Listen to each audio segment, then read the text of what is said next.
this is going to be the first Coolero podcast from the Bow Cave. Yes, indeed. First podcast in the Bow Cave. Yeah.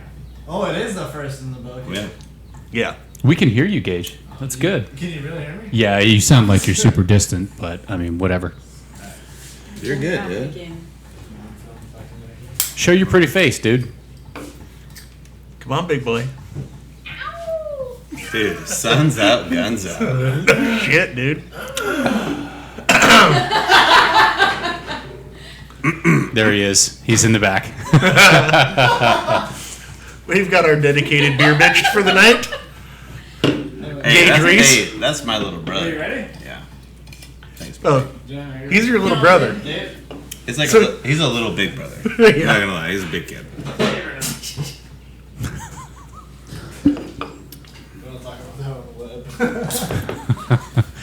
You know, At GTR 2001, OnlyFans.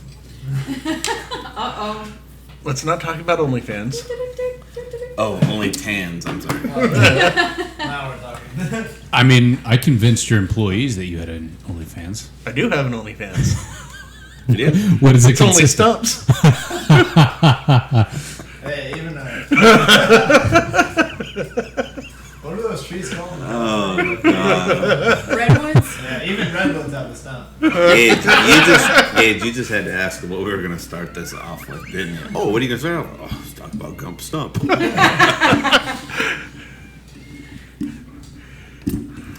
But the Hoot shit was fun. The Hoot shoot was fun. So my thing is, I felt like we got there right when it got dark. Hello? Yeah, you gotta have it close to your I face. felt like we got there right when it got dark. Yeah. Is that good? But it said a night shoot. Do it again. So when I say Hello? night shoot, I'm Good. thinking, I'm sorry, I interrupted you. What did no, you say? you're good. Hoot shoot. Yeah. They said it was a night shoot. So I was like, okay, we're going to do this at night. So, shit. It was at night. You were there. I know, but everybody had already done it. By the time By by the the time- time we got out on a trail, Yeah. everybody was already coming back. I know, but I feel like that shoot and the Halloween shoot, the spirit is that you have lighted knocks, you should fucking use them, and you have flashlights. So, Yeah. I don't know. I don't judge anybody for going there during the day and stuff like that, but yeah, I think the Hoot shoots are way more fun when it's in the dark. Oh, yeah. Definitely. But I think that was more for the kids, you know? I don't know. To me, I got attacked by mosquitoes. You got attacked. was there a skeeter on you, Peter? No, I kept that one covered this shoot. You didn't whack it off? No. Dun-dun-dun. I did. I will say I did lose 3 arrows at 135 yards. Yeah, but that was afterwards, right? Yes. Yeah. But I'm still counting that as Hoot shit. I only lost one. And the Luminox like broke off right at the end of the shaft. Dude, a Luminox way down your arrow. So I much. know, but still drastically that dropped so far. I noticed with your no cam, once you get past 100 yards, you drop so drastically it's not even funny. Totally. I 100% agree with you. There's limits to all these. No matter what we're shooting anymore, no matter what we're doing, Right. there's limits to what is feasible. Accuracy and everything else aside, shooting out to 100, 125 yards with a bow is unethical to begin with. Completely. I mean, 100. Well, I can't say 100 yard is unethical because we've been there on Sundays and shot 100 yards, and it's a paper plate group. So, 100 yards, yes. yeah. Okay. So I will say that, but like the way I shot on Saturday night at 135 with the Luminoc, not saying I didn't have my other knock, but that would have been too much. You wouldn't have been able to No. even come close. No, and now I'm sitting here thinking we have that hike to hunt coming up, and it's like, oh, you have targets. On one of the trails is 100 to 125. It's like, oh, guess I better to buy 2 dozen arrows.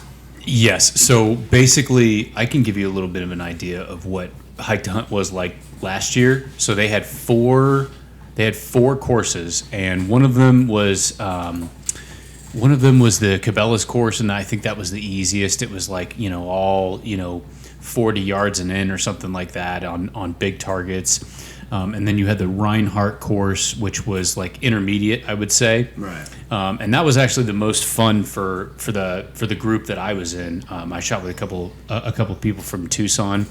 They were really good people. And then there's the HHA course, which is pretty much like ridiculous all long shots, but they're big targets.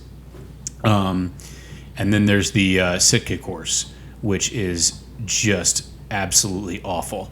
Like, we went through the Sitka course and we were all pretty good shooters, and we lost a ton of arrows because you're shooting at a bobcat at 92 yards. Like, think about our bobcat at 92 yards, and there is a stump before the bobcat, like right underneath it, and then there's a rock behind the bobcat. So if you miss the bobcat, your arrow is fucking done.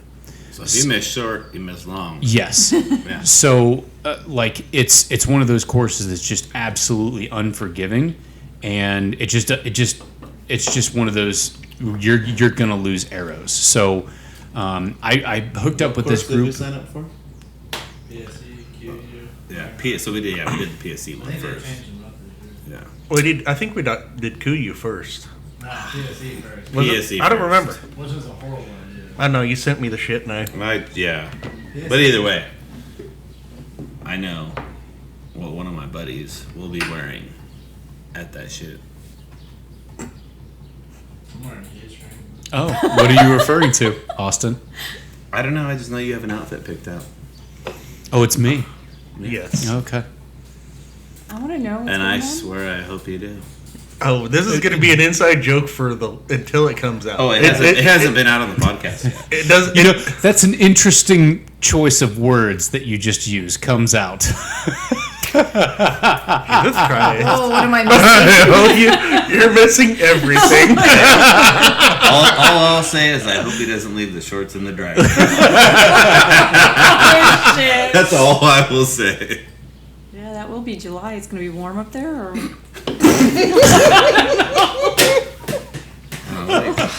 Holy shit. What do they call that? It's like banana hammock. I'm not sure it's going to be that short. If you leave it in the dryer too long, it will be. Yeah, maybe. I can let you borrow my leopard print thong if you No, need it. okay. That is pretty wild. you guys are gross. I still need to get an air arrest. Yeah, I can't find that ham ski anywhere. I think I'm going to have to pull it off of Dustin's bow, which I don't think they'll care about, but I mean, I think it's a vapor trail. Yeah. So it's limb driven anyways, which is It's what all I'm the looking same for. shit. Yeah. Do you have any Black Eagles? Because I did figure out that your arrows are a little bit too short for me. No, but I can order you some. No big deal. Okay. What's the price point on it? I think I'm about 110 a dozen. That's not bad. That's not bad at all. Bear shaft. A And that's dozen? yeah. Yeah, shit. I order all my bear shafts anyways. So And that's bear shaft. And those are the deep impacts if you want to run that heavy. You can go with the X impacts, and they're a little bit lighter. I run the heavier arrow just for shits and giggles. And the Echelon is a slow bow with shooting those. I'm only shooting 347 feet per second out of that thing. Only. only 247. I was about to say holy shit, dude! What? That didn't compute to me because I'm shooting I was 264. about to say I'm shooting 360, and I think that's only. I'm shooting 247 out of it. It's a slow bow. Yeah. Well, I'm shooting 260. my Hoyt shoots those 570 grain arrows at 264. The more I learn about that Hoyt, the more like it's such an unforgiving bow. It's just an absolute speed demon, and that thing was made in 2017. Well, look over there over the Destroyer 340. That thing is There's only a model. IBO on that thing is Do it. IBO on that thing is 340 feet per second. Well, my Hoyt is advertised at 350. I doubt that, but it might be 300 and maybe 39. Which, if you're looking at bows like Matthews or anything like that, or Hoyts or Elite or any one of those, if it's advertised at a certain speed, it's probably 12 to 15 feet per second below that. I had gotten that bow, the Destroyer, up to when I was shooting Easton light speeds. I'm dating myself because they haven't made light speeds in about 10 years. I was running 400s out of a 60-pound bow with an 85 grain point, and I was getting close to 320 feet per second out of that thing. Dude, the only bow I saw break chrono and be true to its speed when I worked at Sprague's was the Matthews Monster. Yes, That was a very aggressive bow. Yep. Oh. but you pull that thing back and it just hurt. Well, yeah, but like I said, it's a very aggressive bow. And one of our buddies still shoots it. Yeah. I've had that Hoyt for a long time, and I shoot really, really well with it. And I think I'm kind of a 1% because I met someone who I went to a bow shop, and I had it tuned and everything like that, and they brought me in to like shoot it for the final tuning and stuff like that. And they go, I don't know anyone with a turbo who shoots with a hinge, or like it's too aggressive and stuff like that. I'm like, why? I shoot it all the time with a hinge. That's all I shoot it with. And they're like, I don't know anybody with a hinge that shoots a turbo. So I don't know whether that's like odd or something like that, but it might be because where did you go to the bow range at, or that bow shop? It was a pretty big bow range. Like they work on a lot of bows. I think it was in Kingman. But that thing had. I think the reason might be why is because that it's got a really low let off, so it's probably at like 70%, something like that. I think yours is at 75. Yeah, 75%, which is you pull back Scotty's and you're like, oh God, I have to shoot this because I can't get it to go down. No, it's gonna rip out your shoulder. Yeah, exactly. So with that, I think that for me, when I'm shooting a hinge, I'm cranking against that back wall. So it doesn't matter what the let off is. It doesn't, whether it's 95% or 60%, it doesn't matter because I'm literally putting pressure on the back wall at every single point until it goes off. But I think that IBO speeds have gotten a lot more realistic the more that people like Josh Jones from Spokane Valley Archery and all the other people who do like all those bow reviews where they literally test it and go, well, you're 20 feet per second under what you're advertised, so there's no there's no hiding from that. So I think that all the bows that came out recently, especially this year, were way slower than last year, but their IBO speeds were within like 10 to 8 feet per second. So I think that's they've how they gotten cover better their about ass. it, yeah. The IBO speed, the way it's supposed to be measured, blah, blah, blah, is a 30-inch arrow at 70 pounds with... Gage has got to pee. Never sleeping, always creeping. He's got a tinkle. But, and that's literally with the absolute lightest arrow possible without that boat exploding. It's unrealistic. I thought they went with the shortest arrow. No. The longer your draw length, the more speed you're going to get out of it, out of a bow, because it has more of that power stroke through it. Okay. I look at IBO the way I look at BMI, body mass index. It doesn't mean anything. It's antiquated, and no one knows what it means when you... Like, what does it mean when you have a 29 BMI? I don't know. Nobody fucking knows. What does it mean when you have a 350 feet per second IBO? No one knows what it fucking means. You shoot a crossbow. Yeah, exactly. Although, the new Dartons are supposed to be damn near as fast as they are advertised to be. They are speed demons. I've been kind of curious.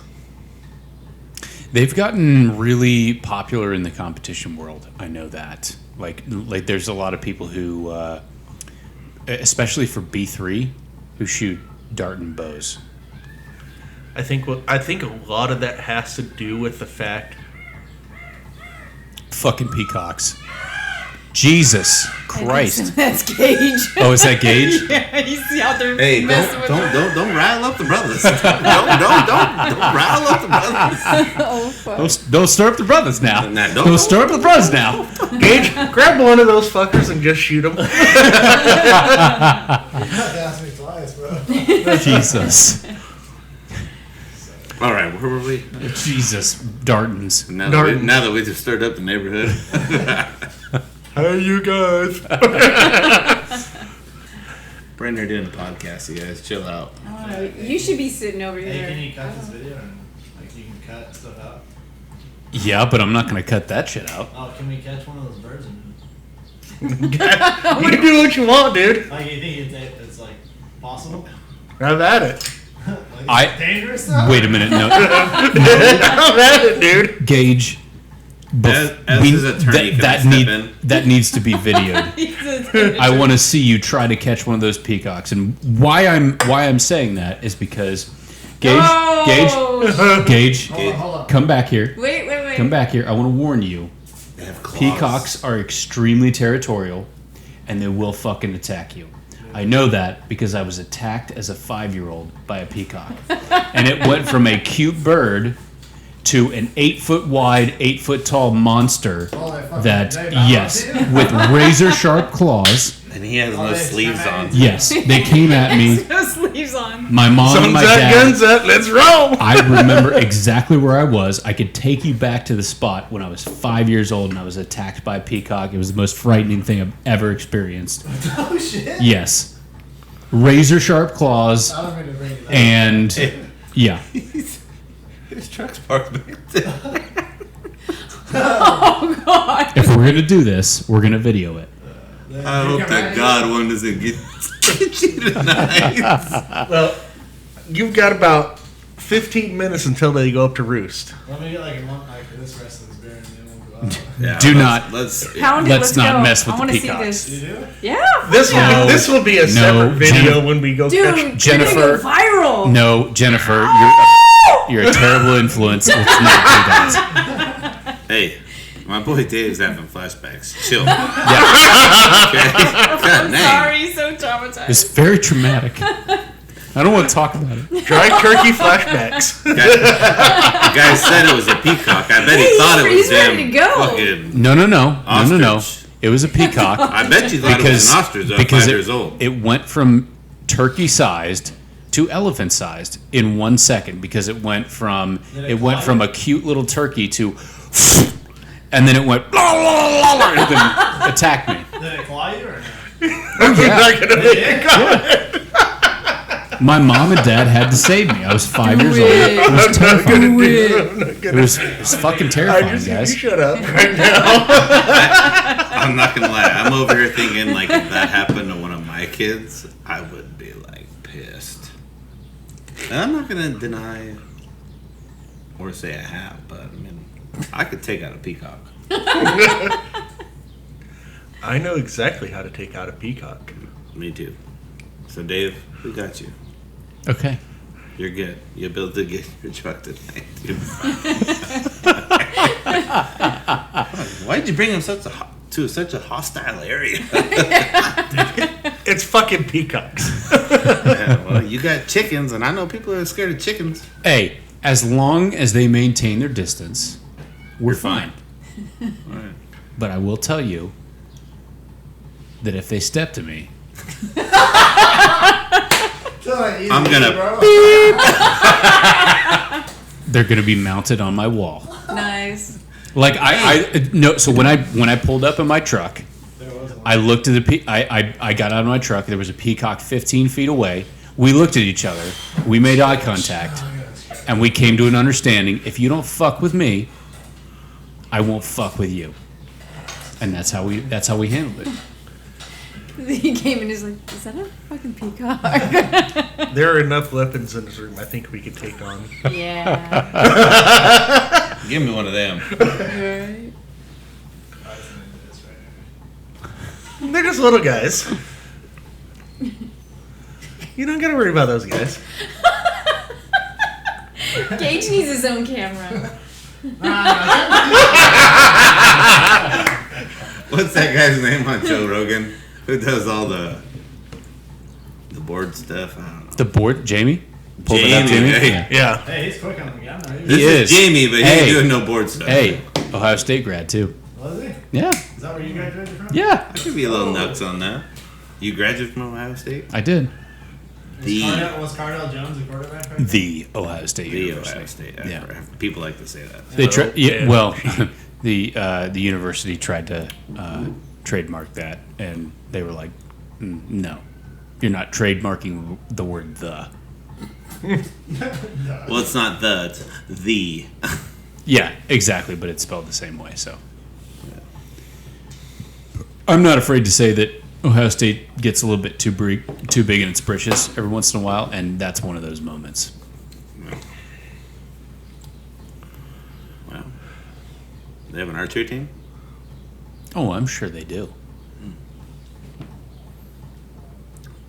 Also, one of their biggest donors is Les Wexner. Oh yeah, old Les. I don't know who that is. Good buddy of good old Epstein. Who? Good old Epstein. Ooh. Rest in peace. He killed himself. No, he did. You guys didn't hear it? Yeah. It was on the news. He hung himself. With a knot that he couldn't tie himself or anything else. He must have been a Boy Scout. I don't know what you guys are thinking. If I'm the sorry. news says it's true, it's true. This conversation has gone off the rails, and I apologize. Well, we started with Peacocks. Peacocks to Epstein. Right. I mean- He kill himself. There could be a little bit of a... No. No. No. I'm trying to figure this shit out. He's I like, feel there's bad. a The listeners are connection. going to be like, where the fuck are they going? What the fuck is happening on this shit? There's nobody who listens to this podcast. Let's be honest here.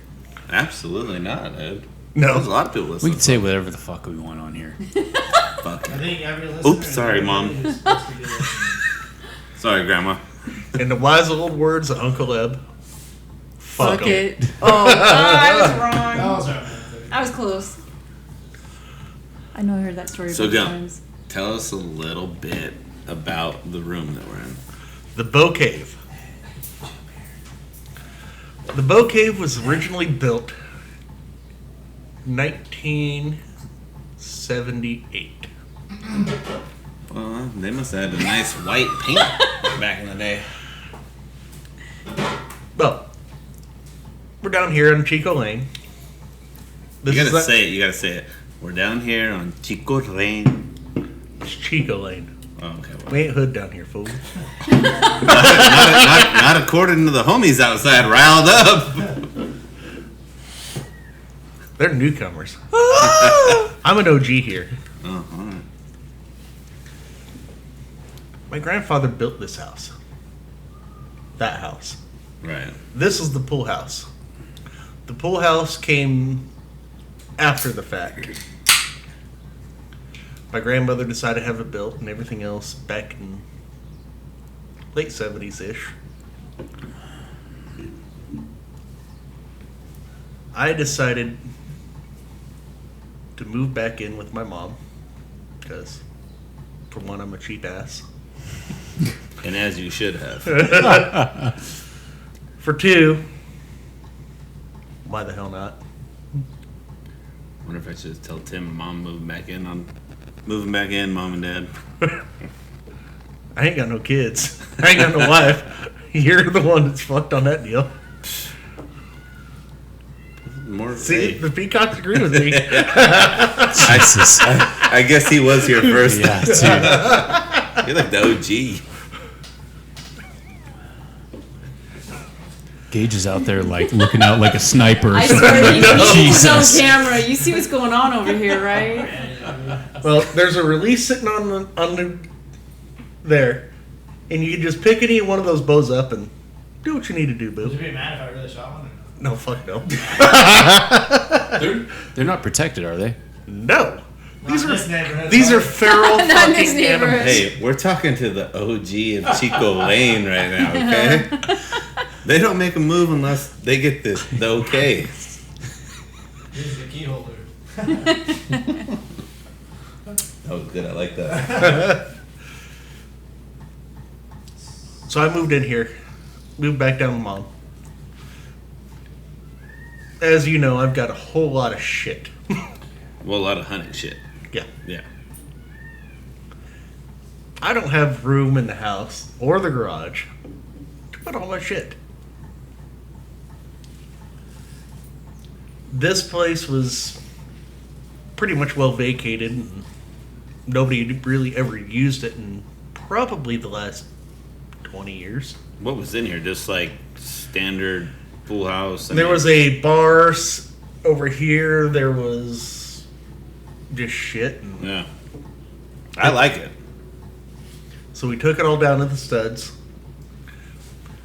Well, we had to have the roof replaced, and when old Frankie Almodovar was over here doing the roofing, his guys kind of almost fell through the roof due to termite action. So you end up putting a little more wood up. Put a whole lot of wood up and put a whole lot of everything. And as soon as we figured that out, we went in and just pulled everything out, gutted all the way to the studs. I even replaced most of the studs. Drywall, floors, everything. Painted it up, Oh, I like it. and now it's the bow cave. Dude, this is every, like, rich man's dream right here. If I was rich, it'd be great. Somebody's So, on the this hunt. is it. He's actually going to kill one of those peacocks. That's a bathroom right there, huh? Yeah, I still got some issues with the bathroom. You mean because the Shitter's shitter full. is in the shower? Shitter is in the shower. Oh, he took the diamond. Yep.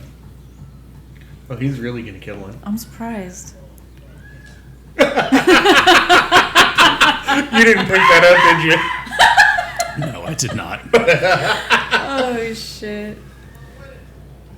Make sure you don't kill one of my fucking neighbor's horses or something. Yeah. Oh, no, I'm not that bad. I don't know that We're one of your editing. neighbor's horses is a fucking unit, dude. I don't know that you could kill it. We're editing in that Dude, out. you don't want to put an arrow on your neighbor's Editing horse. that out. It's a horrible idea. Where are you going? I'm gonna check the camera batteries. This entire podcast is gonna be shit show. Why? David, I will say, if I get the opportunity to take it with my hands, I'll do it for you. Oh fuck. Jesus. Bringing it alive. So, do we get a pause? Or is it still recording? No, we're still recording. We'll be good. We're recording, but I mean this. Is he trying to make peacock noises to lure him in? Oh, hold on. Can you tell I'm me? going to Bino again. Everybody going pee? Is the back door open? Yes. Guess I'm going in the shower.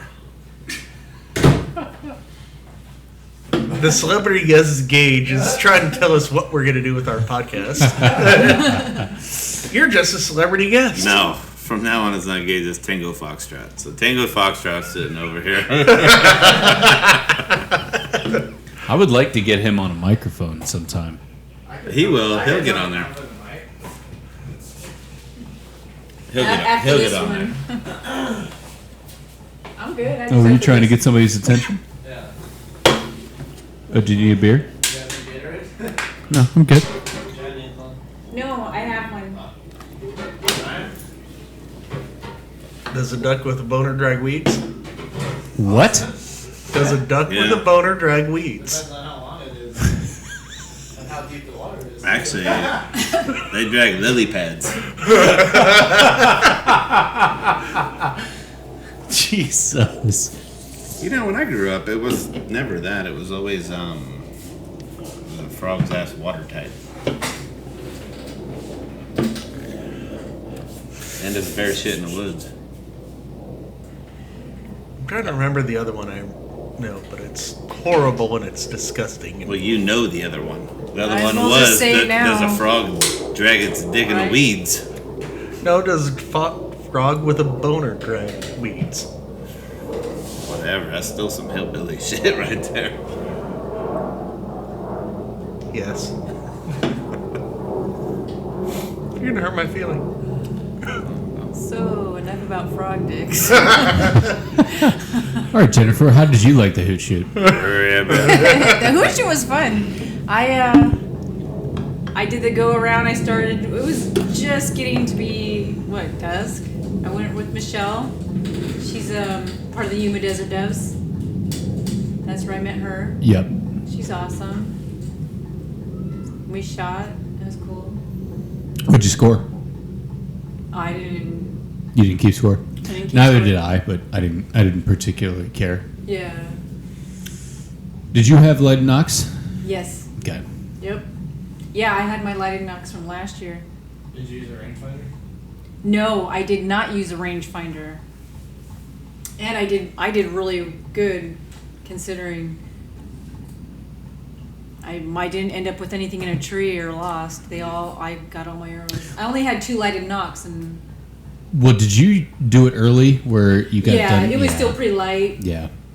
Our probably the last 4 we needed the spotlight. Yeah. The problem that I had on the Hoot shoot was that you had your target lighted up by you with a big Right. spotlight, and then because that was lighted up, I had my sight with the lighted pins, but I couldn't see my bubble, so yeah. everything was going right by like 2 inches, and then when I got it well. And it was kind of hard because if you illuminate your sight too much, you mess everything up. You just need just enough light to see the bubble and make sure it's on target. And then once I went through the first half, like shooting 2 inches to the right the entire time. In the second half, Scotty lit up my sight just enough to see the bubble, and then it was dead on. So it's just one of those things where, like, you got to keep an eye on your bubble. Well, even still, as light as it was when I was shooting, I don't have a lighted sight, so it was really hard. I mean, it was still really hard to even see. I mean, for the last 4, and she was holding the spotlight for me, but I didn't have anything on my sight, so it was really hard to get it sighted in. But I did Yeah. all right. Like I I'd said, I like to didn't give a lose any. shout out to the guys from Elvish Tack. Oh, yeah. That is one hell of a light system. Is that what the guys from Firearms Unknown had? I don't know. So Jason showed up. Jason and Bart showed up from Firearms Unknown, and they had like this Picatinny rail mount mounted to their bows, where it just mounted to the bow, and they had a Surefire on there that like would just light up the entire thing, and Did Jason shoot didn't at even dusk? shoot. Or they shoot at night. Yeah, they shot at night. At night. Yeah. But I've got it sitting on the option 6 right now. Those pins have never been brighter. Yeah. Oh yeah. That was pretty cool. I think there's like 2 of them in there. Yeah, he had like a Picatinny rail mount on the riser right there, and it was just he just slid in a surefire sight or surefire light to it, and Oh shit! Yeah. I only shot like a 146. 146. I don't even know what I shot. I shot shitty. I shot a 168. Brennan shot a 174. Yeah, but that shoot isn't designed to No, like compete but- for anything. No, But I mean, if you're going against all odds of mankind. I mean, you're shooting no light. Obviously, we produce light, but it's a good shoot. I cannot see at night anyway, so Yeah. And even with the spotlight on the 3D targets, like I said, if you don't have a lighted sight or somebody's not holding a light for you on your sight, you're still basically almost shooting blind. Yeah. Well, and I think we can all agree that we all didn't like figure it out until And no halfway, rangefinder. halfway where, towards the end. where you needed somebody to like, hey, hold it right there, so it's like the perfect glow on the Right. thing. So And some of those targets, like the ones that were up high, like those were hard to range. Those are, well, for me, I was like, is that really 20 yards or 30 yards? And some of them just seemed longer than what they were. oh Maybe yeah, it was because we didn't go rangefinders, did we? no rangefinder. We didn't shoot rangefinders. I know Jesus was like, oh, that's fun. Yeah, no Yeah. rangefinders. We totally didn't shoot rangefinders at all. I didn't use my rangefinder at the Hoot shit at all. You didn't? Or you're being... No, we did. you're No, we sorry. did. We all did. I didn't. We didn't use them on Sunday. Oh, okay. No, Sunday. Oh, yeah. Sunday. I Okay. didn't use them on Sunday Sunday. we I did. used, yeah. I used mine on Sunday, but I didn't use mine at the Hoot Check. No, we didn't use them on Sunday because Jesus couldn't make it. And he was like, I'm down to shoot no rangefinders. I was like, let's do it. And he still beat me. Jesus is really fucking good when he doesn't tinker with his bow. I need him to tinker a little more. If I can run off of more than 2.5 hours of sleep and a hangover, I shoot better than most. If you just brought your option 6, I mean your hunting bow would be alright. You know what I mean? He did bring his hunting bow on Sunday, Gage. And I still shot like shit. So on a Saturday night, go to sleep at 8:30, wake up bright and early, eggs, bacon, potatoes, no hangover, no beer Cheese. the night before, Cheese, and queso. then bring your hunting bow. Well, Gage, What the fuck fun is that? That's not any fun, but I mean it's fun. Gage, you realize that he has a job, right? We all have a job. I know, but I mean, Some like, of our jobs. Some are of not- us don't drink on the job, is what I'm saying. I never drink on the job. I just work my fucking ass off. I'm just saying, bring the Although, My boss is a fucking dick and makes me work Sunday. yeah. I just got to get up extra early. That way I can meet everybody out there. dude, and I'm not gonna lie, we were out there pretty late on Saturday. Oh, yeah, pretty late. Wasn't it midnight? Yeah, I didn't get home till 12:30. Yeah. What time did you get home? Like 12? on what day? Oh, you left. Saturday after the Saturday. Hoot shoot. Oh, no. I mean, Oh, you I left pretty. I feel like I left pretty early. Well, yeah, so you Not left really. earlier. Me and you, we kind of followed each other the whole way home. Yeah. But yeah, no, I woke up that next morning. He's like, "You going?" I'm like, We doing "Does this? a frog drag his boner in the lily Oh, pad?" you forget what I really started texting your ass. Oh, what did you say? You said, Do you know the Muffin Man? you Oh, know, my and I was The like, Muffin "The Man. Muffin Man?" And you're The like, Muffin Man! Yes, I know the Muffin "Who Man. lives on Drury Lane?" Dude, I'm not gonna lie. I had to wake up my kid. Like, what's the rest of that saying? I really had to fuck with you somehow. And then finally, I was like, "Yeah, no, dude, I'm in the shower." It was more or less me just seeing if you were awake. Yeah, well, you got me. Because I knew you're like, one of two things is going to happen. You're going to be like, oh, fuck. Whatever. Well, Or like- it's going to be like, you're going to start doing it back and forth. That'll wake your ass up. I know how to wake up people up over text messages.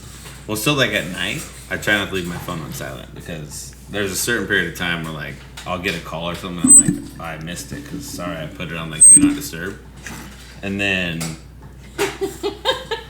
you text and it was like ding, and I'm like, I'm gonna go along with it. Then it was like ding, and I'm like, all right, I'll play. Ding, and Brett's like, who the fuck is texting you? And I'm like, yeah, it's Gump.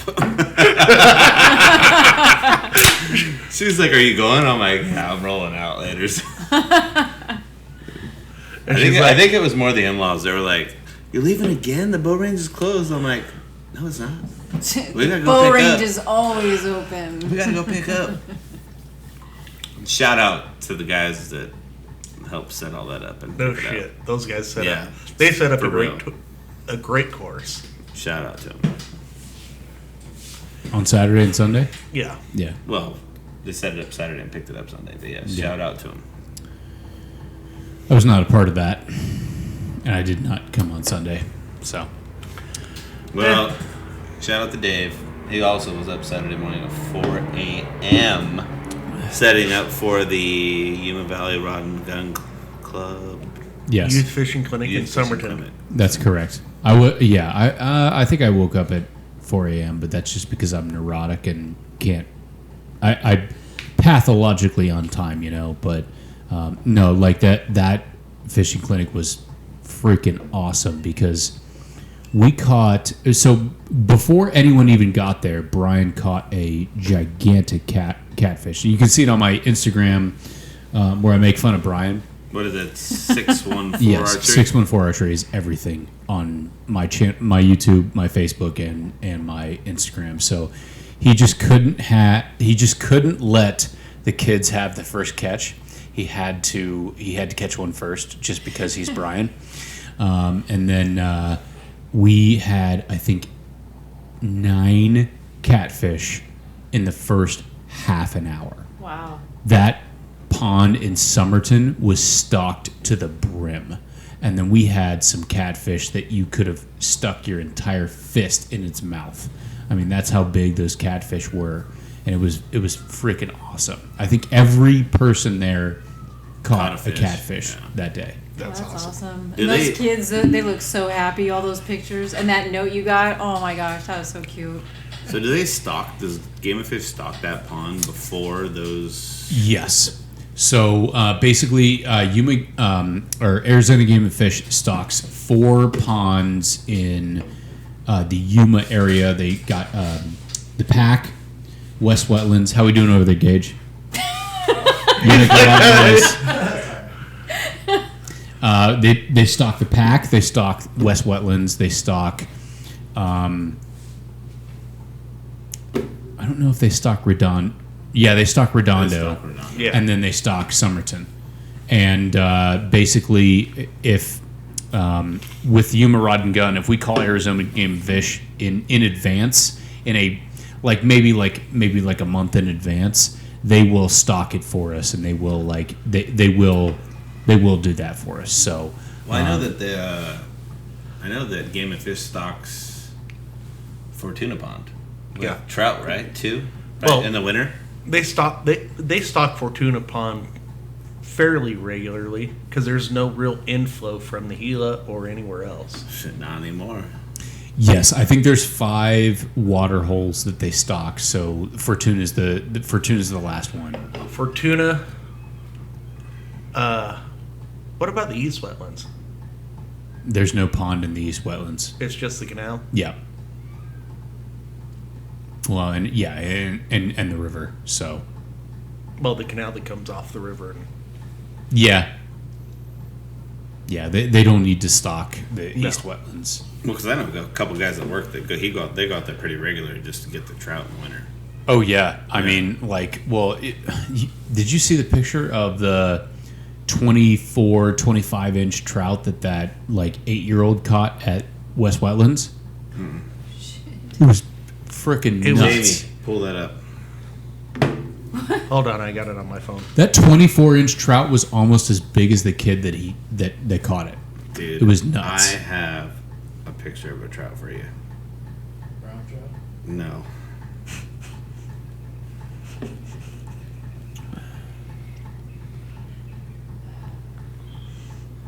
Let's see. Check Dave- how big Dave. that fucking trout is. Oh, that's big. That's a stock trout. Well, this was a stock trout. It was Oh, just that's- in there for a long freaking time. Oh, this is the That's picture? the one you sent me. Yeah. Let's see. I gotta find Yeah. this one. Well, and this is not even the best picture. No, It that's was- just the one that Yeah. I could find. Yeah, that trout was absolutely insane. He could barely lift it. It was awesome to see a kid catch that thing. Well, and at Somerton they were catching the girl that actually left me the note. She's really cute. That catfish that she caught was probably close to that 24 inches. I mean, like That's a huge channel cat. yes, exactly. Like we were talking to her, and she had a line break on her, and so did her brother. And we were just like, hey, the next time that happens, just hold the line and don't reel it in. Just let it tire itself out. So she fought it for probably like 3 to 4 minutes, and then it started getting weaker. And I was like, reel it in, reel it in, reel it in. She started reeling, and then like, man, that thing was huge when she brought it in. It wasn't the biggest catfish that we caught all day, but like, my God, in a stocked pond, that is a big catfish. There are actually some great catfish that come out of these stock ponds that had just survived over the years. And trout, apparently. Yeah. Well, That trout had to be at least a couple years old. yeah, for sure. Well, and also think about this: the only bait that we used for the fishing clinic in Somerton was hot dogs. Really. Yeah, Hot dog. yeah, that was the only thing that caught anything that day was hot dogs. That's nuts. That's absolutely insane.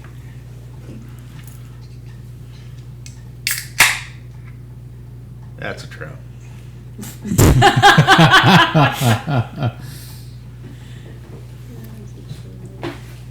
Oh, dang. That's a fucking trout? Rainbow. Moly. Holy shit. Sure that's not a Laker? That's insane. That's a fucking trout. Addicted to racks. Who caught Here it? we go. Ren McBride. That's almost as big as this kid.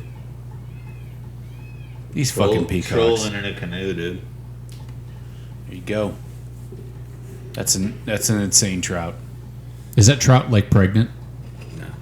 No. Nah, dude. Because I know like a lot of times they'll have like those big egg sacs that like just make them look huge. Yeah, no, it wasn't pregnant at all. It was just big, dude. I need to go fishing more. I'm trying to get people to bring me out on their boat for free. You should come over and talk trout. Trout? Whatever they're talking about. No, I don't talk fish. You don't talk fish? No, it's not my. Vocabulary. Yeah. Gage, are you having fun, man? It's not my vocabulary. I want you to come to the next podcast and actually be a part of it. Oh, I'm here. I'm part of it. Well, I mean, I know you're here, but like, no one can see you because you're like on the casting couch with your legs spread eagle. I mean, I feel like you need to be. Casting couch. I He's feel like, like I don't want to be on the camera. I feel like you need to be in your underwear right now, man. Be a So GQ Gage. model. I think this is the start of an OnlyFans. So Gage, how's it feel to be on the casting couch? It feels good to be back, guys. Oh my goodness. Hey, your mom's not home, right?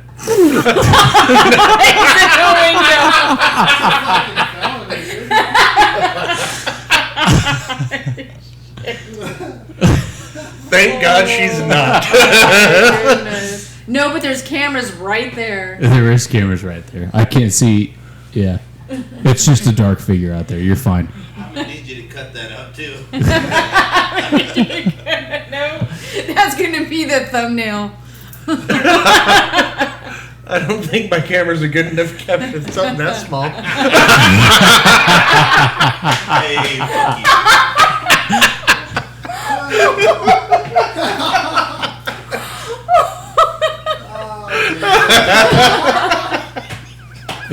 Jesus Christ.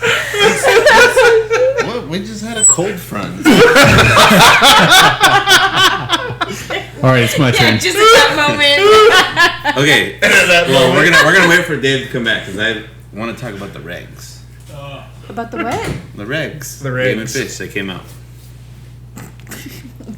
My ear.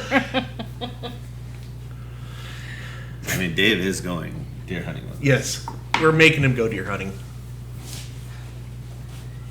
Whether he likes it or not. Gage is trying to get comfortable. This thing's pretty nice. Maybe this like little backrest or something right here. We can pull that out and you can make it a full bed. You can? Yeah. Oh God, he's not leaving. I don't know. No. It's like at the hotel couch. Oh. Oh, go ahead.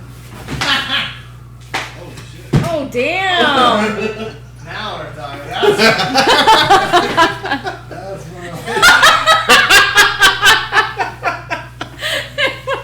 It's about the only thing that pulls out.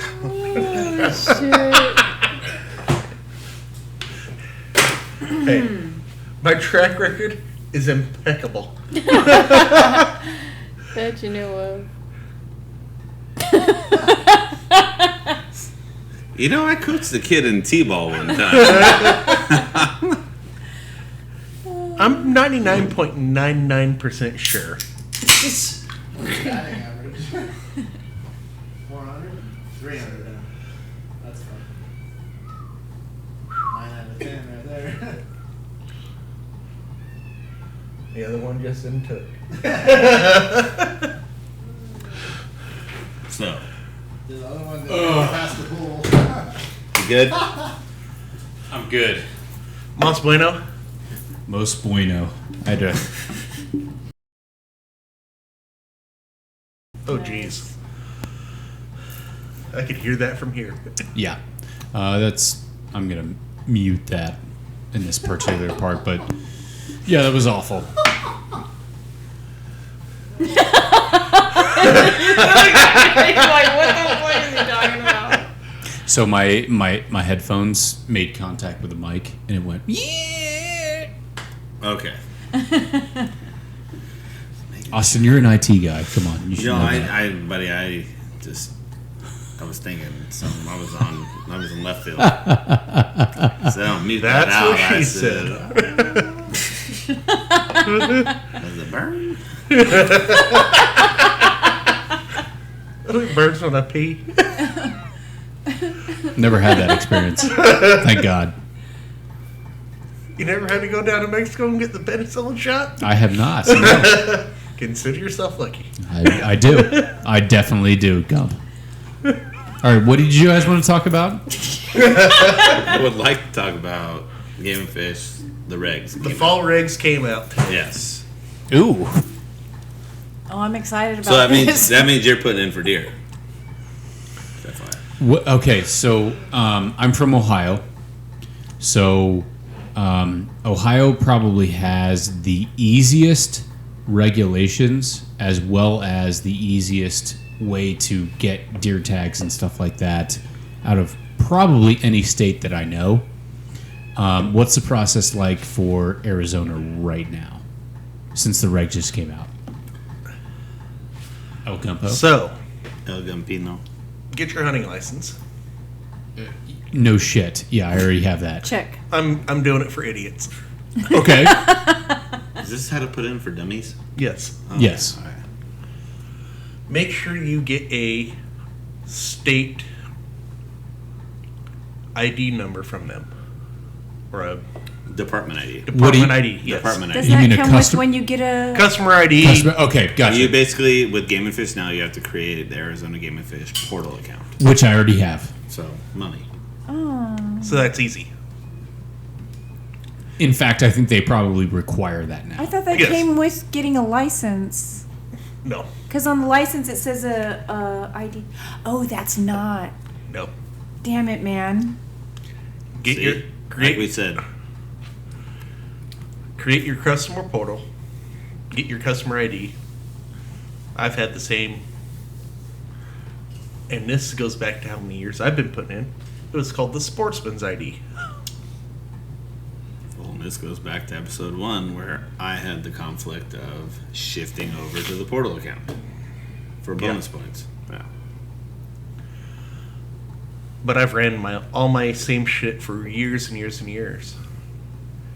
My customer ID and my portal, my Sportsman's ID are different. I've got to go back and look at my customer ID because I don't remember that shit to save my life. But have all that shit ready, put in. Don't drop shit. Yep. Definitely don't drop shit. Huh? Then you pick out your hunts. And what most people don't realize is you can actually, when you're putting in online, it says put in for hunt number 4075, whatever hunt number that is. You can actually put that in as all 5 choices, Well, yeah. which is not a good idea. But it can work. For things like sheep. So, I will say, one year I put in. Gage was with me. It was 9, 10, 8, 7, 6, and I got drawn 9.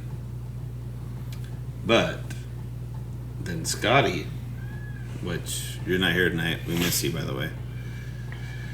He put in for that first pick and had us all hyped up after the credit card got hit, and I was like, "Oh yeah, we're going hunting." And then he was like, "Oh, this is what I got drawn for," and I'm like, "Oh yeah, we're going hunting. It's gonna be cold." Yeah. Which is going to really fuck up if I draw a sheep tag. What do you mean if you draw a sheep tag? I thought that would have already been drawn. No, same time. Deer and sheep are the same time. Yeah, but you should have already put in for deer Nope. in Arizona, right? There was a You special just you draw. put in right now. Deer is not until June until the deadline. There was a special Has draw it- that I put in for Yeah. mule deer and whitetail. Yes. And I put in that number that I thought was my It's coos. No, it was whitetail and mule deer. Okay, so There was an option for Cows, deer, if you really want to get technical. Cows. Gump. I Ain't nobody here for that shit. I call them coos. I call Okay. it So then I'm just going to get So, looked okay. over because I put in the wrong number, so right? has deer open? Has The deer draw will be open by the time this thing airs. It's not. I don't think it's opened yet. No. But the Okay. regulations have come out. And what they've done is, for the most part, all of our deer hunts are almost the same as always, plus or minus a couple days. What I did notice that was something different is they moved a lot of the sheep hunts into 2 separate sheep hunts. Like where there used to be 4 tags in a unit. Jesus Christ! Holy fuck! These F-35s are just. Jesus Christ! Gage, how many hunts were there in the Kofas last year? 2 different ones, right? Two different, yeah. And I think they used last year as. Can you hear? Yeah, these F-35s are very, very loud right now. Wait, can you hear right now? Sheep and deer overlap 2 days Yeah. this year. I've seen So that. sheep and Deer overlap season 2 open years. Overlap 2 days. 2 days. 2 days, 2 days. The last 2 days of the season. 2 years. And they've all been moved back. So, but I noticed even in like the Tenejas down on the BMGR and 40B, 40A, and all that stuff, they've separated everything out where there's 2 separate hunts, like they did in the Kofas last year, which is the first year they've done that in a while. And I will say that worked out for our family last year. That worked out in your family's benefit, 100%. I will say that. That was cool. Do you agree with the number of tags though? No. Alright. I think they're personally, I think they're issuing too many tags For sheep? for sheep. Well, yeah. I was part of a presentation where they did do a Hey, Grandma. population study for the sheep, and it was way above what they thought it would be. The population study was way above. Yeah. Okay, but the population in class 4 ram is different, in my opinion, right? Because the class 4 ram takes 9 to 10 years to 12 classify. years to replace. So, you know, I- there's a handful of people that will kill a class 4 ram, but then you think about the people that kill a class 2 ram, like 6 to 8 years old, or whatever the categories are. You're taking out a ram that took 8 years to. They're not born big, you know what I mean? They all come with age. Yeah. You know, and it becomes a point where opportunity versus the trophy quality is going to suffer. Yeah. Because everybody thinks once in a lifetime. I would rather go on a sheep hunt. I'm not going to say I wouldn't kill a 160 class ram, but it would have to be unique. It's not your goal. Your goal I want to kill a 180. Right. I would rather, if that is my once in a lifetime hunt, if it takes me 23 years to draw this tag, I'd rather wait another 22, 23 years to be able to have an opportunity again to hunt a class 4 ram. Yep. But most people just want to get that under their belt. Yep. Oh, I killed a ram. I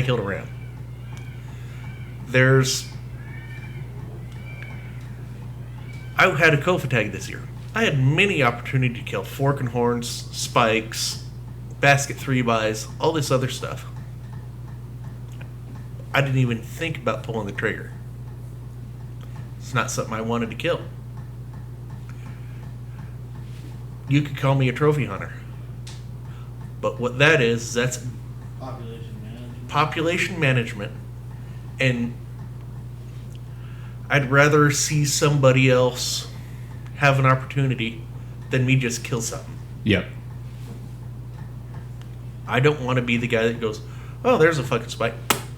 Well, and also I think that it's based off of region as well. Like, you know, in Arizona, if you're hunting deer and stuff like that, you do get into people who go like, I'm not going to shoot a spike because the opportunity is not the same. Whereas in Ohio, where they kill 250,000 deer, and sometimes that's not enough. It's just like, yeah, that's meat in the freezer for me, and it is what it is. But in Arizona, it's a lot different. If you're hunting in Arizona, I'm not going to sit there and talk shit to you about shooting a spike. Unless it's somebody like me, Austin, Gage. We've killed enough deer in our lives. We don't need to kill a spike. One thing you have to realize too is like the what do you call it? The chance of survival in Ohio versus Arizona is A lot like, different. way different. A The lot things Arizona different. Deer have to go through during the summer to survive is way different. Especially as a fawn, right? Yeah. Now, if Jennifer comes out and comes deer hunting with us, and she has a shot at a spike, I'm telling her, take that fucking shot. Yes. I'm not one of us is going to sit there and talk anything bad about it. Nope. Not one of us will. Doesn't matter man or woman. Like this last year, I took my buddy Brandon out. He's 42 years old. Never killed a deer in his life. Friday night, after opening day, I had him on deer, nice 3x. Things just didn't work out that well. And I'm like, dude, just shoot a deer. I don't care what anybody else says, how anybody else gives you shit. You just need to get that monkey off your back. Killing a deer is kind of a rite of passage. It's something that most people will never get to do. And a lot of things that, I don't want to sit there and say that people that hunt deer a lot some will talk down upon somebody about this kind of stuff. But never sit there and think you're any less better for shooting a small deer. Well, to be honest with you right now, I haven't killed a deer in a couple of years just because I've moved around so much. And like right now, I would definitely shoot a spike, only because like I want that meat in my freezer, and I enjoy the entire process of the circle of life of getting a deer and and using every bit of that deer to sustain myself, and I would do that. There is no problem with that. To me personally, I have not killed a deer in 4 years. I could have gone and killed 12 deer this year with a rifle. Did I? No. Just wasn't what I wanted. I wanted a older age class. I wanted to make sure those young bucks grew up. I wanted to make sure but this comes with age. This comes with experience in the hunting community and everything else like that. I mean, I'm not going to talk shit about. You've never hunted deer in Arizona. I have not. That is an absolute fact. But a mule deer in Arizona is 20,000 times harder than a whitetail in Ohio. I completely agree with that. It's not a competition of who's got a bigger dick or anything else like that. Correct. It's a matter of what the population is in that specific region that you are hunting. So, for instance, if I'm here and I see I don't know what you guys in Arizona call it, but a 4x4? Yep. Or a 4-pointer, which 4x4. 4x4, which is actually 4-point, which in Ohio would be an 8. Actually, it'd be technically a 10 because we don't count eye guards. Okay, gotcha.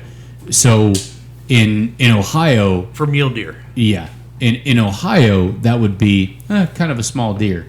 Here, that would be a pretty decent sized deer. Well, there's also the difference between the species.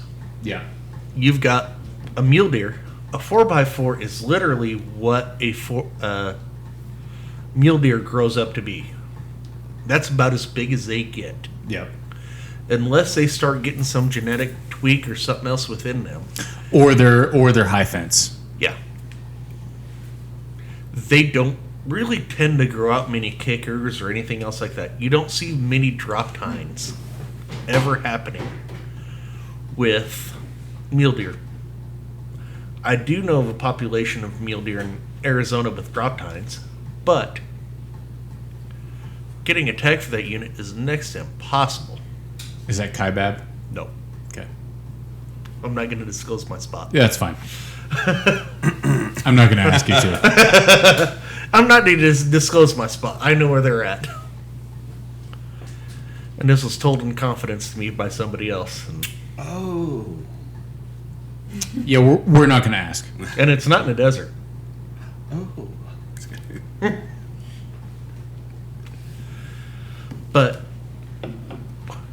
genetically, mule deer are very new to the landscape. Believe it or not. It's only been, don't quote me on years or anything else like that. But what they have figured out is we have had the blacktail up in the Pacific Northwest and the whitetail. And somewhere around them, one of the ice ages, they converged, and mule deer became born in the Great Plains, and then spread out from there. Those are both small antler deer. Yes. But if you take, I think this comes from Jim Heffelfinger, one of his biological studies. He said, if you take the DNA and mitochondrial DNA of a mule deer, whitetail, and a blacktail, you have the mule deer DNA is blacktail DNA with mitochondrial DNA that comes from the whitetail. So this is a whole different subject and I'm going full nerd. You are. Well, I didn't know this, so please keep going, nerd. So there's an idea that after the last ice age, when the glacial melt happened and everything retreated, they met somewhere in the Rockies, and that's how mule deer were created. It's just crazy. That is a theory. How true that is, I do not know. But when you have if you know anything about the mitochondrial DNA and how regular DNA works, mitochondrial DNA only comes from the mother's side of the family because it's within the egg sac. Regular DNA, it can be interwoven this, that, and the other way. Mitochondrial DNA only comes from the mother's side of the family. I did not know that. Welcome to the El Bubba Gumpino TED Talk. I would have thought it was like they came up from the south, No. from like Sonora, Mexico. The glacial geologically, there were really no deer south of Arizona up until the Miocene era, the last ice age. I'm really happy you paid attention in history class because I had no idea that either. I'm a nerd. Cheers up, brother. I could be completely wrong on my dates and everything else. This is going to be a giant clip. Don't worry about that. This is going to be one of my 2 clips that I highlight in this. This is going to be the podcast, clip you put out there. Like, this is what we're talking about on this next podcast. Exactly. Like a bloody teaser. Yeah, exactly. And then it's going to be, Gage, get your ass back in here. Get that bow in here. Exactly. Yeah. Mike. I have some footage of him out there stalking. She does. Why are you trying to catch my brother riding dirty? But, dude? that's the thing. Is She was. Hey! mule deer, blacktail, and all of that. If you look at antler size, look at all that stuff, it kind of makes a little bit of sense. Really? Yeah. I don't know. Alright. Both are tucked in. What do you mean, body size? No, body size is definitely. They're blacktail and and coos deer and whitetail. They're all similar. Coos are a lot smaller. Whitetail- Blacktail are a lot larger. Whitetail grow bigger, heavy body-wise, than any other. Not coos deer, though, right? Compared to a desert mule. Well, Desert coos deer, desert mule deer. coos deer. They're a lot smaller. Here's where I have an issue with, and this is just genetically. Coos deer genetically are no different than your eastern whitetail. Genetically, they have the same DNA. Same attributes too. Exactly. But then you have, I forget what effect it's called, but farther away from the equator, the larger the animal gets. I forget what that name is called. Why would that be? Heat. It's heat retention. So farther A away larger from the body mass retains more heat. Okay. Probably retain But- more water too. No. A smaller body requires less water. It's called the Bergman's rule. Bergmann, yes, that's it. Bergmann's rule. The Bergmann's rule. That shit, yeah. The farther away you get from the equator, the larger within the same species that same species will get. That's a fascinating topic to discuss because when you think about it, it doesn't make sense. But when you look at the animals that get further away from the equator, the more that the more popular. So, for instance, being close to the equator, you think of access to food is plentiful. You know, It's not the nutrient. temperatures are moderate, stuff like that. But the further away from the equator, like for instance, polar bears. Polar bears are fucking huge. They're like 11 feet tall, and they're actually bigger than Kodiak bears. Which, if you look at a picture of them, you think, oh no, the Kodiak bear is bigger because it's like stockier. No. The polar bear is much larger than the Kodiak bear. Same thing with like moose up in Canada. Enormous animals, absolutely enormous animals that you cannot comprehend until you see one, and then just everything else up there. But it doesn't. I don't know how to say it, but it doesn't make sense why that happens, because you would think that the I would animal say predators that have a big deal to do yeah, with it, but if the animal has an opportunity to be very, very, very well nourished, you would think that it would grow larger in those tropical environments near the equator. But then you look at the Arctic and you see these absolutely humongous animals, and Cactus aren't very nutritious. yeah, that's true. But I mean, Well, here's what most people don't realize. Let's just take like growing alfalfa, for example. You grow alfalfa in the summertime, you can get 4 or 5 cuttings off of alfalfa.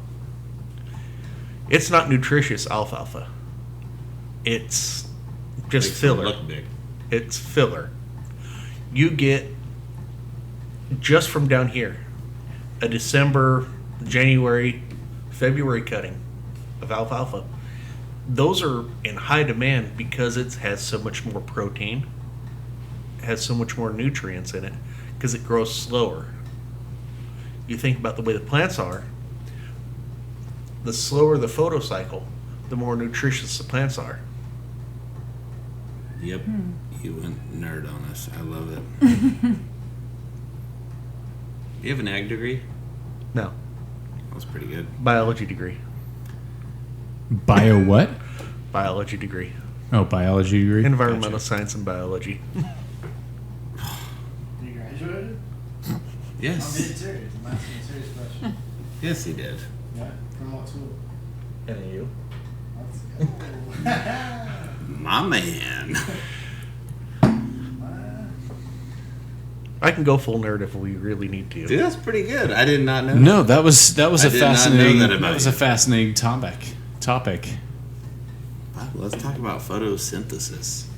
No, I'm Oh, just fuck kidding. you. I'm just I kidding. fucking hate plants. I was about to say, I'm just kidding. That's the only word I know in that department, though.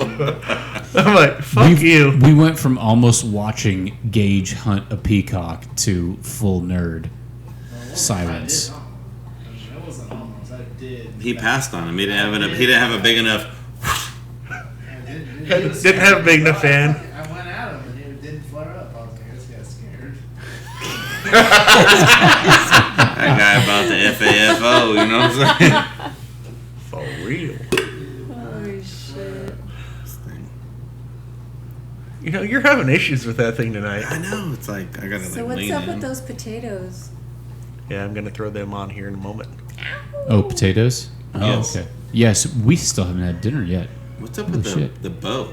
I thought they were already What- 11. what I got bow? all Hold on. excited. My bow? Yeah. We'll be back. Oh, yeah. They finished the limbs, all of that stuff. So it should be ready to go by tomorrow. I'm gonna call them. Yeah. They don't work on Mondays and Tuesdays though, so they told me it looks like a brand new bow. So it should be good for the next Did they 6 open years. up that new shooting lane yet? Shooting lanes, I should say. I know they have a shooting lane. I have not seen any progress on like the shooting lanes or anything like that. Probably not going to happen. I don't know if it's going to happen. I don't know if it's going to happen or not, but we'll keep working on them. I would say it probably should. Oh, most definitely. Yeah. But I got to change the batteries in this camera. This podcast is a shit show. No, I think it should be. I think it should be ready to go. Dude, like, I'm not gonna lie. Obviously, I love Sundays out there. It's a blast, right? We all get together, we get to bullshit, hang out, shoot the trail, shoot a little bit, whatever, criticize each other, talk shit. Can you imagine if there was like one day out of the week where it's like, I mean, you could be like that guy, like, oh, I got bowling league tonight or something, and be like, I got bow league tonight, dude. I gotta go. Like, that would be cool as shit. Well, and also like one of my missions with both where I work right now and with the club is to grow archery in Yuma. So I think having an organization like Firearms Unknown have an indoor shooting range would really help grow the sport of archery and all of that in the Yuma area, because to be honest with you, I teach archery classes with the job I have right now, but from the end of June through September, it is way too fucking hot out there for anybody to be doing well, as archery early outside. as it is. Yeah. I mean, even as early as it is, like, I've been out there at that time for like OTL or softball or something. I've seen you out there before I met you. I mean, that's hot as shit. Pardon my French. Yeah, no, and it's worse in August when it gets to like 80% humidity, Yeah. and it's like, Well, not only that, but that basin retains water yeah, like a mofo. for sure. So you're over there standing over it. Not only is it hot, but you're like getting like, I don't want to say the word, but like you're getting like Swass.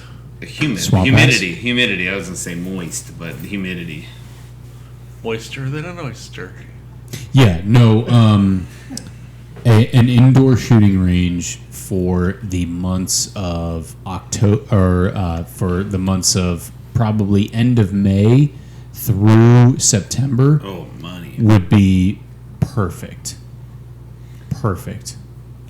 David, what's like your passion for archery that you want to expand it so badly? My passion for archery. Like, yeah, what do you, yeah. Well, for one That's a thing, good it's one. probably saved my life multiple times just because it gives me a sense of order. It gives me a sense of self-improvement. It gives me a sense of progression. And it gives me a logical order of things that I need to do to succeed. And it just makes me feel good. So, and obviously there's that great quote by Fred Bear. I'm probably going to butcher it, but nothing calms the mind. Nothing calms a stormy mind like like shooting a bow. You know, I don't know. It's something that I've always been able to get better at, and I've always been able to find peace in. So It's an addiction. you know, well, it's an addiction, but also it's a sense of therapy for me, to be honest with you, because when I leave the bow range, I leave a calmer person. Always. Calmer you. Yeah, We talked about that a little bit on Saturday. yeah, for sure. And it's like, I mean, obviously, there's a lot of variables that get thrown into it, but like, I could go out there first thing in the morning and I'll shoot a couple shots and I'm ready to go. I'm like, money. And then you go out, you shoot, great, bam. Next weekend you go out, you shoot. 20 yards, you say you were a little low. 30 yards, you were a little high. 40 yards, and then that makes you want to come back the next weekend. I'm like, hey, you got to figure your shit out. Yeah. You got to get that bow in tune. And I cut my arrows this time, and I know I did because I compared them. I'm not sure if it has a little bit to do with it, but my arrows have dropped a tiny bit. I would say a 16th of an inch longer.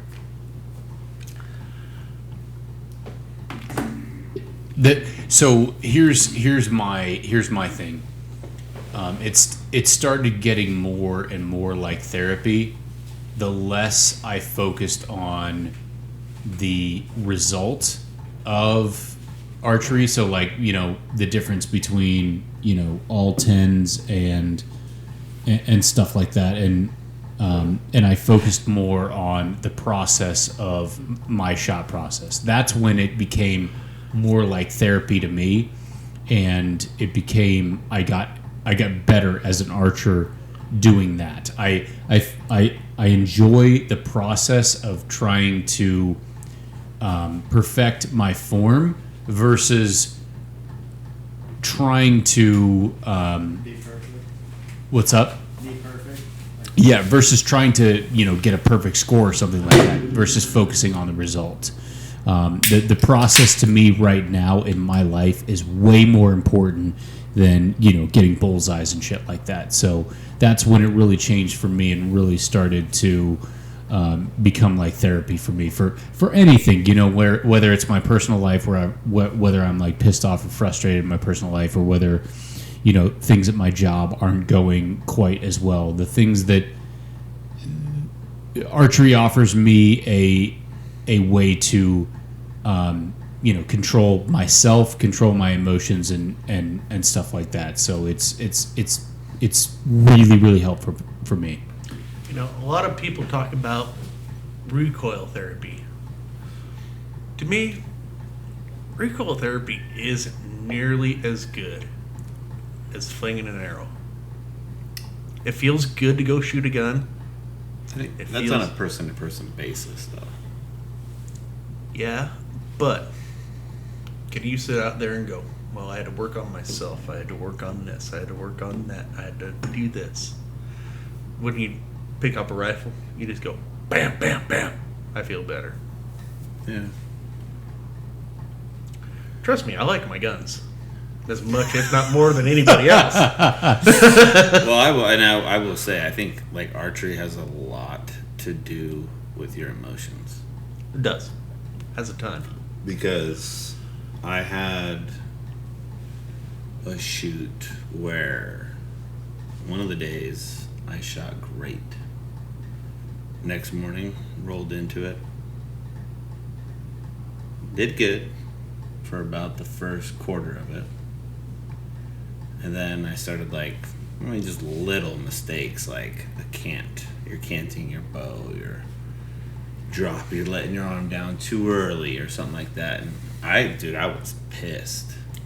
And I your was so scores mad. got progressively worse throughout the day. Oh no, they got so bad. I was just like, okay. I sure hope my West Trail was good enough to beat my one score. And it was terrible though. And I think everybody saw it around me too. And I was shooting in a big group, and I think everybody saw it, and they were like, nobody said anything, but they were just like, you're in, at this point, you're self-inflicting yourself right now. I just like being outside, and the trail could be the same all the time. I just like shooting the targets, and then just being with everybody. It's just a really good time. That in itself is pretty much therapy for what me. What are you gonna do to where you get to experience? I mean, that even feeling? if I'm shooting rocks, whatever. Hey, I'm not going for that, but That gets expensive. we all explode an arrow every now and again. That gets expensive. yeah. We But all, that one time I shot it up in the hill and it hit a rock, that was pretty funny. we all explode arrows. It's gonna happen. If you sit there and come out and say you've never missed a target in your life shooting 3D archery, you're so full of shit. I lost 9 arrows on the first on the second course at Hike to Hunt. It's gonna fucking happen. Exactly. Guess I better really go buy the rest of those arrows from Zach. You know, I've had days where I've gone out there and had the time of my life and shot so absolute shitty. It's not even funny. Like, not even worthy of anything. You do go, well, I missed that target. I had fun though. I missed that target. I had fun. Then you sit there after the fact and go, fuck, that was expensive. But if you can't get that worried about it, it's cheaper than therapy. Most definitely. It's fucking cheaper than therapy. Trust me, I've been to therapy. It's fucking expensive.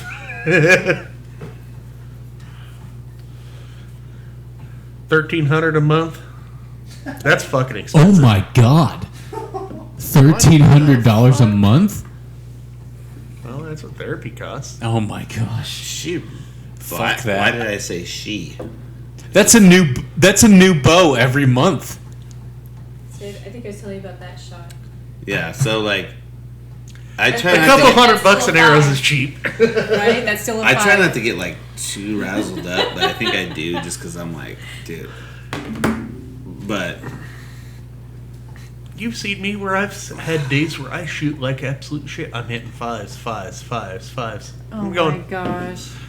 it is Oh, what it that's is. so horrible. I know, but it's You're so on hard. foam. But it's so hard if you think about it. Tell me you don't think about that one time you went and you were like 12, 12, 12, 12. I have.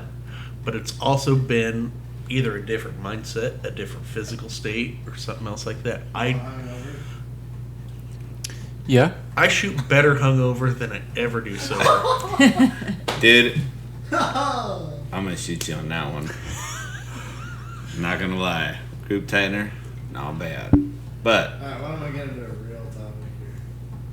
What's your What? real topic, Gage? So, what's, Gage, what's how your about real them topic? girls that were at the Yuma County Fair you were all sitting with? Hold on, let me take it back. No, seriously, alright, go. I know you'll relate to this. How do you compare 3D to archery deer hunting in the desert? People who think they're really good at 3D, and could you take that person and with no experience in the desert, and they could be a great desert hunter? No, They can shoot 120 yards, lights out. absolutely not. bullshit. Yeah. I agree with you. I That's would- what I get. That's yeah. what I'm hearing. I would say the 120 yards, lights out, So and they want to go desert deer hunting, and they think There's a whole the craziest thing that I've ever experienced is the adrenaline rush is a real fucking thing. Yeah, it's great until there's a heartbeat. And I've talked to a couple of people who are Western game hunters and who have really never shot really never hunted in the Midwest. You want to give you a Heimlich? You all right there, Gump? You want a Heimlich? I'm good. I just had a burp at the same time as took a drink. I'm good. No problem. It happens to the best of us. So I think Western game hunting is a little bit different than whitetail hunting in the Midwest, because in the Midwest you spend all of your time sitting up in a tree stand with nothing to do, and then all of a sudden a giant monster comes out of nowhere and you just your body just floods with adrenaline, and you can't think straight. You have no dexterity in your fingers. You can't think about what your process is going to be, and then basically that's it. Whereas because everything is 25 yards and below, I mean it's crazy how much adrenaline. Like I've had times where I've had a fawn come into view, and it's just like everything you can feel every muscle in your body just shaking, and then like you don't even have any intention of shooting that fawn, and that yet it runs it passes through your field of view, and you get there and you're like shaking and you don't know why. It excites you. It gives you hope. Exactly. Yeah. And then I've had times where I've had deer from like a quarter mile away in a cornfield show up, and I start shaking at first, and then and then 20 minutes goes by, and they're meandering their way towards you, and you sort of get bored, and there's no adrenaline left in you. And then I've actually had a deer come in where it took them 45 minutes to walk probably 50 yards into where they were right below my stand. And at that point, I was just ready. I was like, here we go. Bang, shot, killed, done. Didn't go 20 yards, and it's just awesome. Like Western big game hunting, you're out there, you're actively searching, you're going, you're running, there are times you're running and gunning like no other. I've had deer hunts where I'm at a full sprint, chasing, trying to either get ahead or do something. There's something to be said because shots are few and far between out here bow hunting. Very few and far between. Oh no, you have to be in the perfect spot at the perfect time. I've had multiple deer seasons where I didn't even draw my bow back.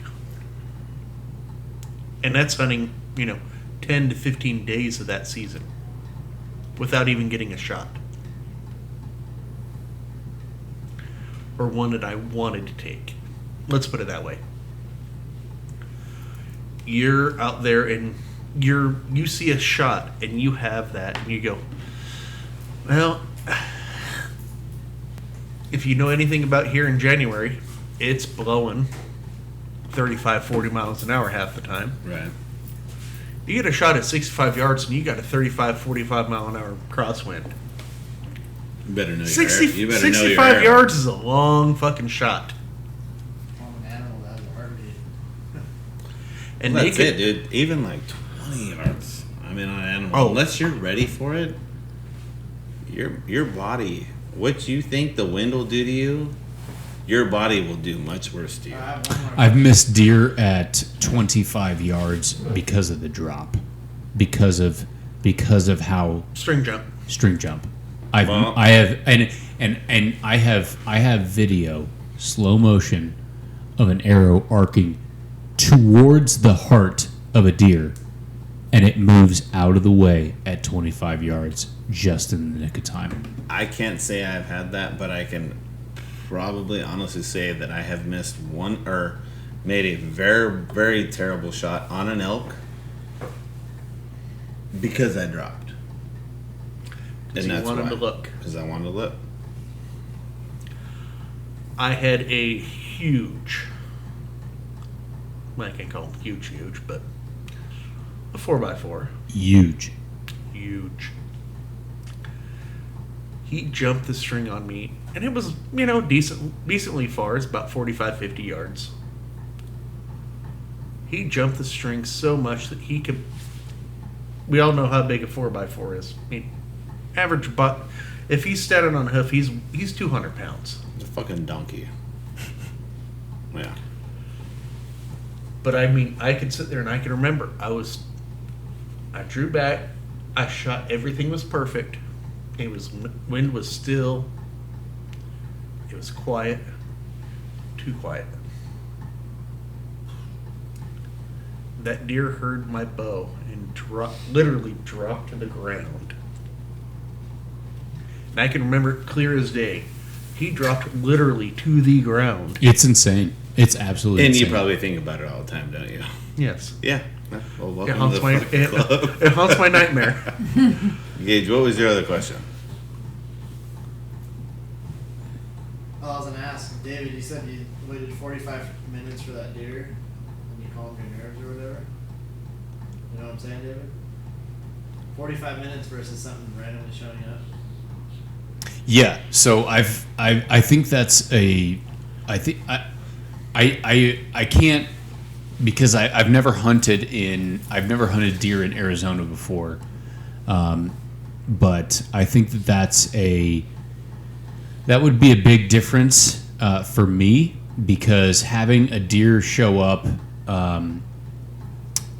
like right underneath you and you never having a chance to see it come from far away would be a huge difference between spotting a deer, making a plan, and then executing that plan over the span of a couple of hours versus you're sitting on an acorn grove and you're waiting for a deer for that perfect time, and then it shows up and you have, I'm not joking, 25 seconds to react to everything.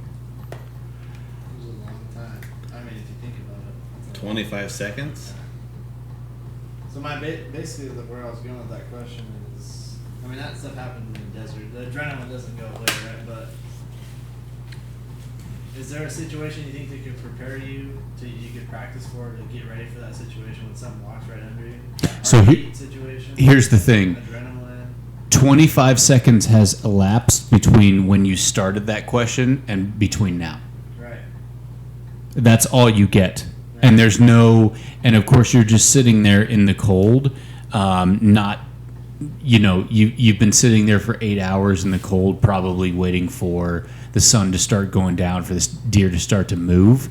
You're going from 0 to 100 in a very, very short period of time.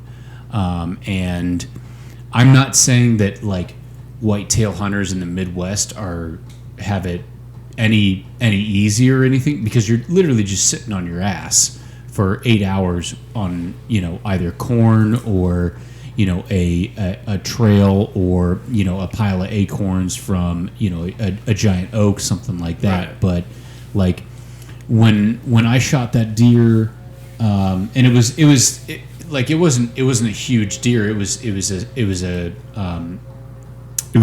4-pointer. Nothing to write home about, but it was meat in the freezer. Like I remember it coming in at 50 yards and having that adrenaline rush where I couldn't do anything with my fingers. It was crazy, and I was like so hyped up about it. And then it moved probably 5 feet in 20 minutes, just grazing on shit. I couldn't do it. And I'm just sitting there, and then I'm like, you get to a point where you're like, when is this deer gonna see me up in this fucking tree? And then it doesn't, and you're just like, I literally put my bow on the rack in the tree, and just like stood there, and I'm like, arrow knocked. All right, because you were probably ready right at the beginning. Oh right? yeah, You're like, and now I'm just like, fuck, when is this deer just gonna mosey on over here? And it was like a fucking movie. It took 45 minutes to go however many yards underneath my stand, and I was like, well, here we go. Took the bow off the rack, drew back, didn't even hear me, didn't even look up at me. Released it, perfect shot, and it went into the bushes and died. And it was a span of like 45 minutes of me just literally like I went from like having my bow and I was like, I don't want to move, it'll see me, to like, come on dude, get over here so I can fucking shoot you. It was insane. It was, yeah. Side question. What do you think would be more exciting? Like, than like you stalking quietly, or one coming right up at you with a full fucking bugle and you putting a smackdown on them? What would you think would be more exciting? Would you think, like, obviously at that point you're like, come on, let's get this shit over with, or would you like it happen in the moment? It depends on what you mean by exciting. Well, just your adrenaline, just like bam. Adrenaline? Yeah. So after you just like. Adrenaline would be probably be an elk you're in the woods in Unit 16, something like that, in the Hualapai Mountains or something like that, where you can't see Hualapai. That's so funny. I don't know. I was laughing because he said Hualapai, and I heard a laughter. I thought that was some made up shit. No, it's not made up. So, forest of Hualapai Mountains, and you can't see. There's no like place to glass along the way. You're just kind of you just kind of calling and waiting for a response, and then it's the rut. So you get a response, and then a mule deer an elk comes in out of fucking nowhere. And you're just Boom. you have little time to react. That would be more of an adrenaline rush than, say, I'm out in Unit 41, glassing from a quarter mile away and spotting a rack of a mule deer and making a plan, because you're. I don't know. I'm going to tell you this right now. I didn't even get to bow hunt this year. Year before last, I was out there in 41.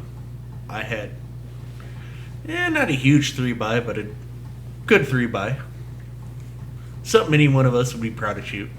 Nice heavy horned. He was doing Mach 10 up to YPG. I was hunting Where were you? Collisons. Okay. I was hunting Collisons. And most everybody that's going to listen to this knows exactly where I'm at. Well, yeah. It's not like it's a secret spot. I'm all the way back up on that back ridge, pretty much up to get to the YPG line. Okay, keep going. Well, my theory on it is it's opening weekend of deer season. Archery. You're racing him in, though. Exactly. Yeah, I know. Okay. So you see where I'm going on this keep story. going. So you Okay, see yeah. where I'm going on this story. So I'm seeing this deer, and I glass him up down at the bottom of the wash, pretty much where the levee cuts over, and he's racing up on the east side where I'm at. Well, shit. I better get down and try to see if I can make a play. I start trying to cut him off, and he's hauling ass. I mean, hauling ass. He made it from the levee to the butte. You know what I'm talking about. Yeah. Yeah, dude, actually. In like a minute. So he's hauling ass. That's almost a half a mile. Yeah. I'm probably close to 2.5 miles up. Did he have one horn? No. The one you shot at. Gump, I've got a question for you. Have you ever hunted in the Midwest? No. Okay. That We've is- got a plan to go to Iowa. I fucking guarantee you that if we're up in a tree stand, I'm going to bring my saddle. We're going to go to Iowa.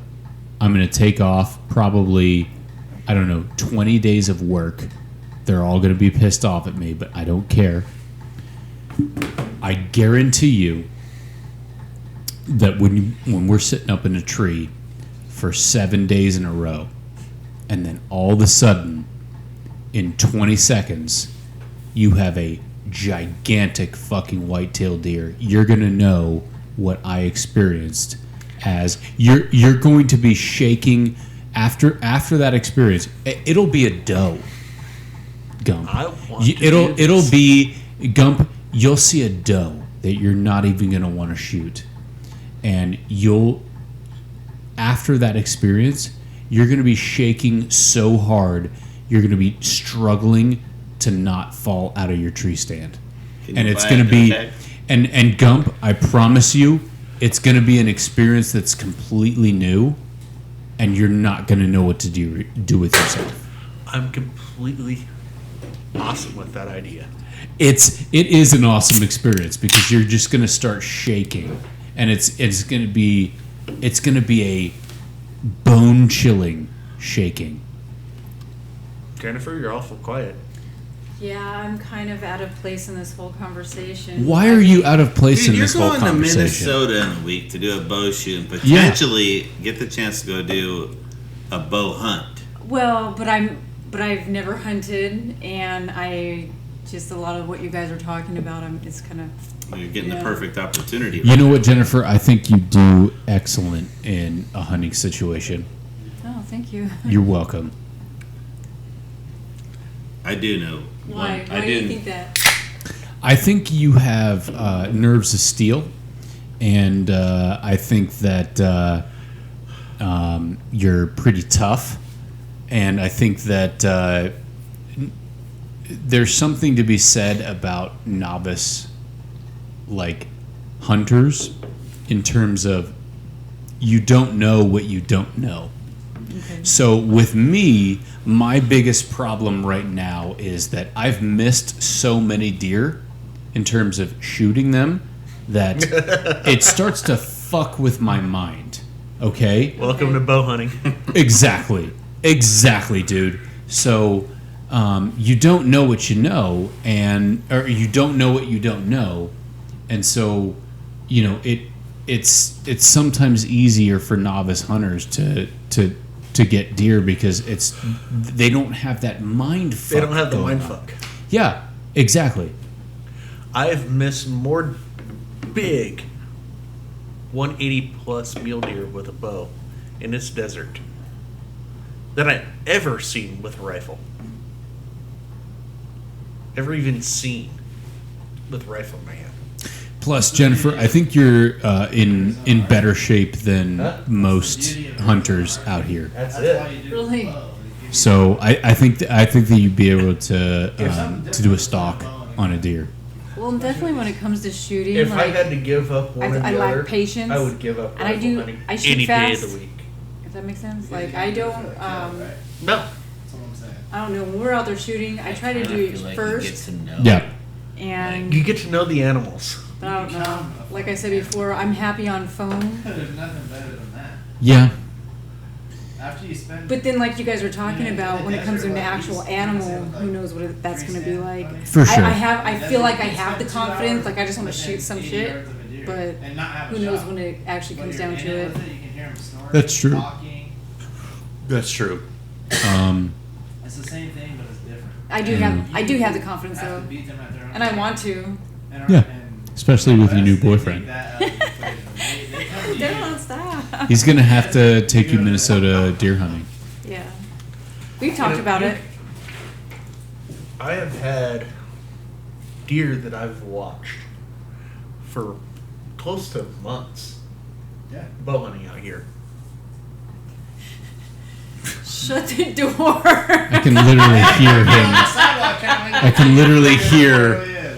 I can literally hear that.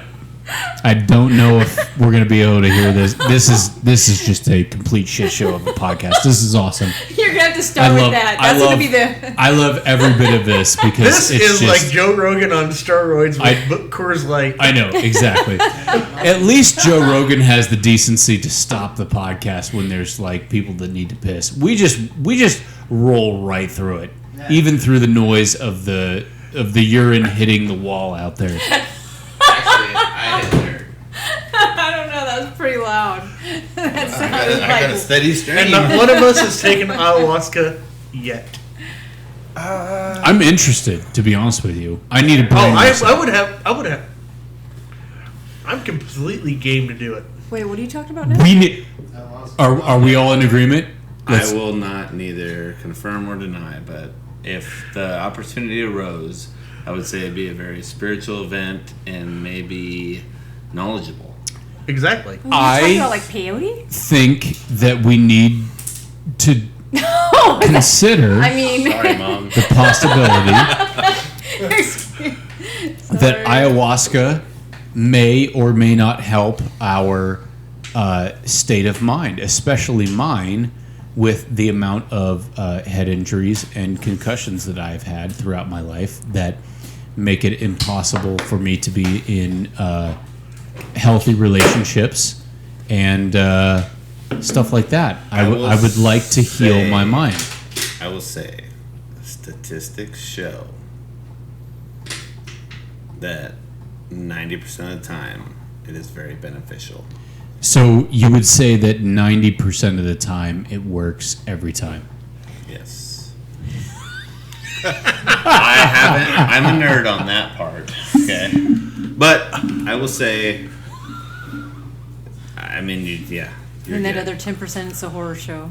Well, I mean, no, it's just you take what you get out of it, right? You take exactly what you want to get out of it, and I don't even want to dig into it on this podcast at all because we have we got to talk about what we want to talk about. But you're going to get what you want out of something.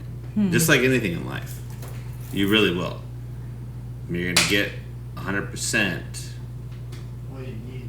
of what you need out of something you want. And you will. I have heard, though, that you need to stop drinking for at least 14 days before you do the ayahuasca, before you meet the mother ayahuasca. Yeah.